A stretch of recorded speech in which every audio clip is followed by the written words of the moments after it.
joining me today from the Kihei NAPA. I guess you're the only one that was brave enough to do this. It's Danielle.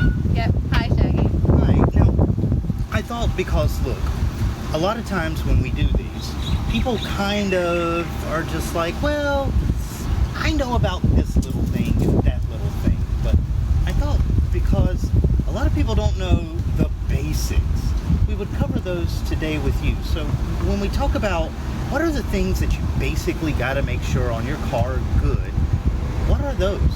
Well, you basically need oil in your car, coolant, tires.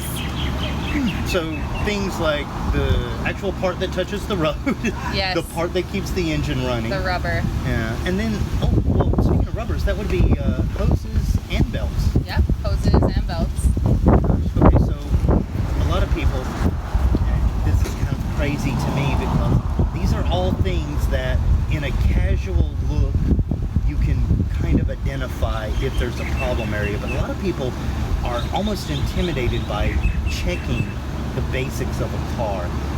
What are the benefits of actually knowing if your car has just got its basic foundation right? Well, you want to keep your car running smooth. I mean, if you don't have oil, you have the potential of blowing your engine.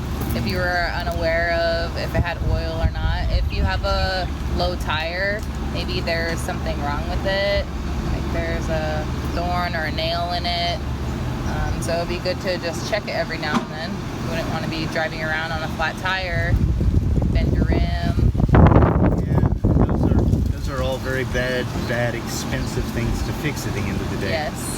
Okay, well, let's start off with the foundation of a car, because a lot of people don't know that cars actually will tell you what pressure to run the tires if you just open up the driver's side door mostly, right? Mostly driver's side door. I like checking this tire right here. You'll always be able to find it on the tire. Some people have aftermarket rims. A lot of people in Hawaii, I see on the big trucks, have aftermarket rims. The tire will tell you the max load pressure. Mine says 50 psi right here. So don't run it higher than that. Yeah. Most of the time for an operational, like, everyday driver, you don't really want anything below 30, I guess. Not below 30. Yeah. Yeah, because I know, like, on my car, it's recommended that, because it has it right on the chart, it says fronts, backs, and I didn't know that you could run front and backs different pressures, but Yeah. front and back, mine is 32 all around. So if I'm trying to make sure that my car has that number on it, first, what is that number? It says 32 PSI. PSI stands for pressure. Basically, it's your tire pressure. How much air is in your tire? Okay, so pounds per square inch. Pounds per square inch. Yeah. Yes. Well, I know a little thing about tires because I keep having trouble with them. Oh no. All right, so as far as checking your tires, visually inspecting, making sure that there's no cracks and things like that on the side portion, that's usually the first thing, right? That is important. Make sure there's no screws screwed into the side of them.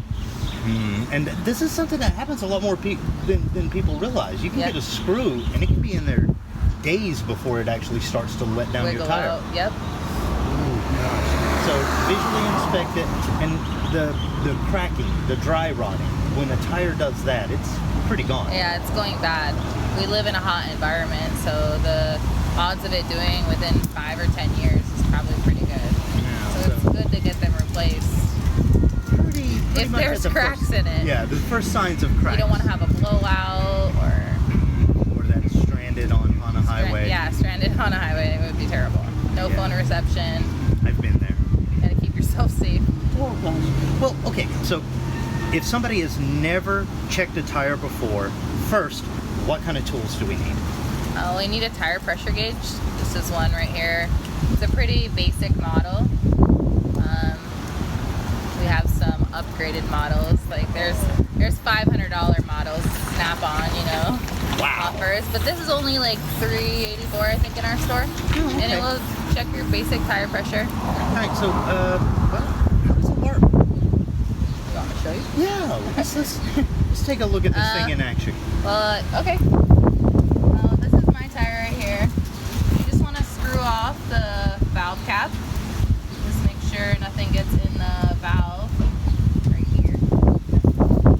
And then you'll just press this in. You want to make sure it gets a good suction. If it goes like this, you're just letting air out. So right now I'm at 30 psi's. Oh, so Pretty perfect. yeah. I mean, you know, if you're especially For with me. these, yeah, for you. I mean, especially with these aftermarket tires, you pretty much know when you put the pressure in if the car feels stable, don't you? Yes. I can always tell if one's lower than the other because it's kind of unbalanced when I'm driving. Just good.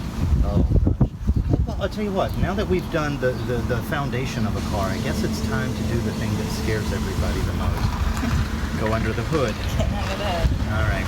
We'll take a quick pause and then come back with the part that scares everybody under the hood.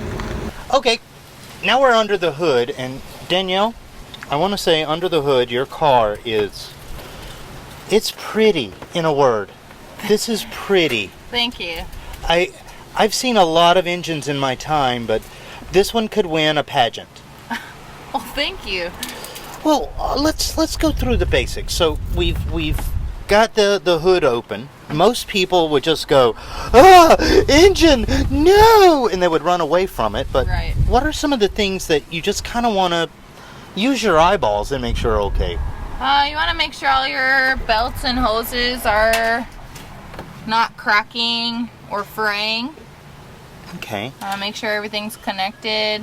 So you just check around. Check around, make sure this isn't swollen.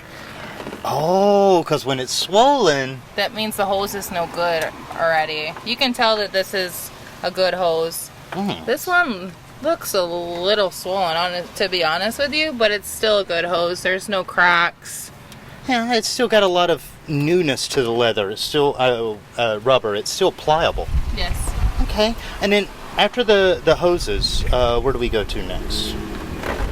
Check the belts. I like checking the tension on my belts. Make sure that everything is working properly and have nothing fraying. So here's a question for you. If I'm looking at my belt, and one side looks really good, the other side looks like somebody let their dog loose on it.